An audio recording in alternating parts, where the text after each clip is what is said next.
Hey, this is Joe Brooks, and you're watching Rock Forever magazine. Hey guys, it's Tori from Rock Forever magazine, and I am here today with Joe Brooks. How's it going? It's good. How are you? Very good. It's a gloomy day in Florida, but you're still having a good time? It is. Yeah, you know what? We got in a day early, and we stayed in Tampa last night. We went jet skiing and boating. So today's not the day for that, so I'm glad you got that done the day before, right? Yes, today would have been a little manic if we'd tried to get jet skiing. And now your music video for Till My Heart Stops Beating is out now. Very exciting. Go check it and out. Tammin Sursok from Pretty Little Liars was in that music video, which is super cool. How was it working with her, and how did that whole thing come about? She is unbelievable. Yeah. I mean, I had a short list of people I wanted to be in it, and she was top of my list. I was guilty as charged. I was a big Home and Away fan when I was a kid, and you don't really have that show here, but it's a big Australian soap that's big in England. And she was in it when she was 16 or something, and I was young, and I was a big fan of hers. And I just thought, wouldn't it be awesome to have her in the music video? Totally. And I emailed her manager randomly, and she really dug the project. You know, so she just she jumped right on board, and I gotta say, she is like the furthest thing from a diva that you could possibly get. Like, she worked so hard on it. Like, we pulled like a 14-hour shoot, and she was there like boom, boom, boom. She never failed to deliver. So that's incredible. And we've become good friends. She's an awesome, fun, and kind person. And now her character on Pretty Little Liars is a tiny bit creepy, so I'm assuming she was not like that in person at all. Let's hope. Gotta say, never seen the show. But it's on Netflix. It'll take you like a week to watch all of it, I but have Netflix, so I'll check it out. There you go. I do hear that she is evil and blind. Yes. None of which is true. That's true. So she played a good character then. She did a good job acting. And her eyesight is impeccable. Very good to hear. Yeah. And since that was such a cool collaboration, who else would you love to work with, whether it be on music video or just musically? Who would you like to work with? Think big here. Think big? Yeah. I don't know. I would love to work with Taylor Swift, but I feel like she would write an evil song about me after I dump her. That would not be good. Sorry, Taylor. I'm sure there's nothing mean to say about you though, so it's totally fine. Oh, I don't know. Now, what was your favorite memory from filming that music video? Were there any good moments behind the scenes, not caught on camera here? You know, it was a little different because I actually wrote, produced, directed, and all sorts on it. And that's insane. That's a lot of work. It's a lot of work. Exactly. Hit the nail on the head. That's the first thing that comes out of it, is just way too much work. Yeah. So I learned a lot, and it was a good experience, but we did pull, at one point I was awake for about 38 hours straight just working on the shoot. Because, well, if you think about it, we went to the prop house, we selected all the props, we rented a van, we put the props in the van, we went to get the lighting and grip, we rented that, put that in the van, we brought it all into the house, we rented the location, we set it all up, I art directed it, so I put I got all the lanterns and everything in there. Yeah. We shot for about 14 hours, and then we had to do the reverse of the setting up process. That's insane. It was fun. I'm never going to do it again in my life. But okay, I was going to say, would you ever? But that's not a question. I would not pull the 36-hour stay again. That was, it kind of makes you ill, you know? Yeah, a bit, to say the least.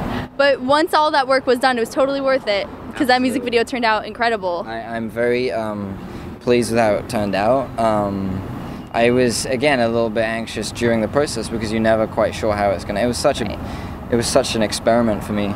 So it did work out, and it's now nearing 350,000 views in the first couple of weeks. So that's great. Fingers crossed it will surpass Superman at some point. I don't know. That would be that's dream big. Still getting a lot of hits though. I'm surprised at that. That was 2 years ago. So yeah. I don't know. Fingers crossed. Who knows? Yeah. And the difference with that is when I did the Superman video, the budget was 3 times as big, and I was on Universal. This time the budget was 3 times less, and I'm independent. So there is a big difference there. But who knows? Yeah. Now you're on tour with the Rocket Summer right now. It's the first night of the tour, and so you probably just had to pack your suitcase. What are the top 5 things that you have to have with you on the road? Laptop and phone. Yes, necessities, that's for sure. Absolute necessities. My phone broke yesterday, jet skiing. Rockstar problems. Let me guess, it fell in the ocean or something? It did, yeah. Oh wow, that's so dramatic. Whoops. But yeah, so that's not working. But those two things. What else? You know, I pack so light now. Like, I really pack light. But I wear good. my Lucky Brand boxes. Lucky Brand boxes. Now we know. They're so comfortable, and they have 4-leaf clovers on it. So how lucky is that? Absolutely. So I have 8 pairs of Lucky Brand boxes, all different colors. So I pack those, and for good luck. And that's 3 things, and that's seriously about all I've got in my bag. That's it? Socks, boxes, t-shirts. I mean, and 1 pair of jeans. So we're gonna count all of your equipment on stage as the other things. Oh, then. my guitar. I mean, that's a bit would important. Be kind of difficult without that. I never go anywhere without Matt. Who's over there right now. Yeah. Your single, Till My Heart Stops Beating, is out now. Yes. So are there plans to release more new music anytime soon? Yeah, along with that? Absolutely. We're playing 4 new songs tonight. But no, the new music is coming out beginning of May. It's taken way too long. But I want it to be as good as it possibly can. It's called The Boy and the Broken Machine. 6 tracks. Till My Heart Stops Beating is the single off of the thing. I gotta tell you, the EP doesn't really sound much like the single. It's quite different. So. How do you think it's gonna compare to your previous releases, though? This one. Much more mature, lyrically. That's good. Much more and quite inventive. Like Toronto is kind of a country sounding song. Heart Stops Beating is a quite, very pop sounding song. 6 String Soldier is kind of a rocky, like, hey, cool, like a Jet kind of sounding song. It's all sorts of different genres mixed into one. So who would you say were your biggest musical inspirations on this, since there were so many different inspirations on this one musically? But I think you just said exactly the answer. There's so many different. I answered my own question. Well, there are so many different ones that it's so difficult just to pinpoint and say this particular person. Yeah, because I'd say somebody, and then you listen to one song and be like, that sounds nothing. Okay. So just everybody that I've ever enjoyed listening to. That's good. Really, and that I can't even begin to tell you.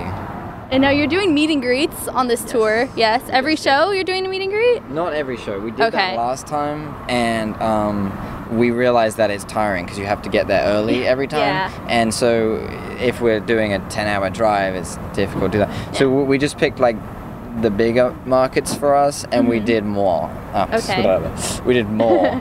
And then took out some other ones. So now, since you've done so many meet and greets over the past few years, have there been any crazy fan experiences or just really funny moments with any fans that you'd like to share? There have been many funny fan experiences. What's the top? Some What's quite the top awkward fan experiences. The one that I always, like the awkward ones. well, the one that I always remember that just sticks out to me is when I met this girl in Korea.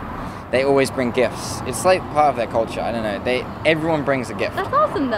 And they make stuff, and it's amazing. It really is. Some of the things they make and bring and buy as well for you. Like, we've had Polaroid cameras and all sorts of like very eBayable things. Not that I eBay them.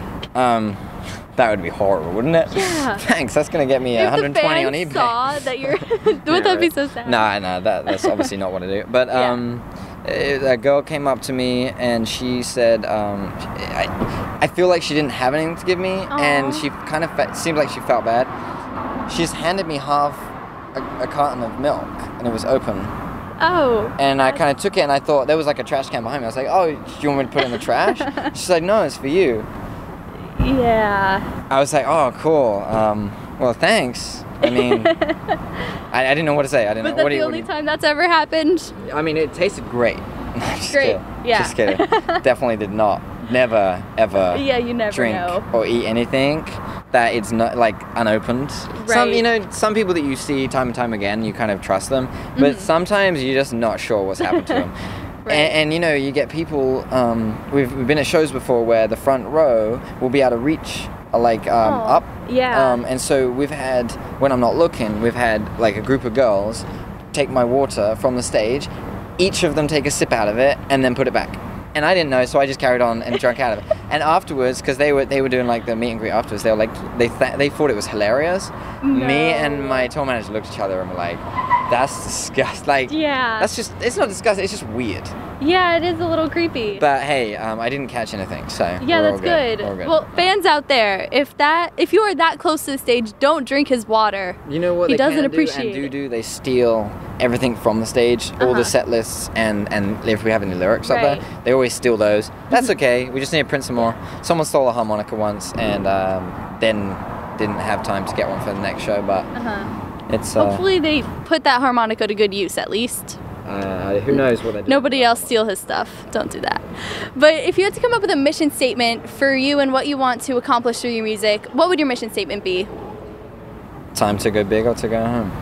Hey, I like it. It's a lyric from the first song we're singing tonight and from the new album. Oh, good. I've decided that is my new motto.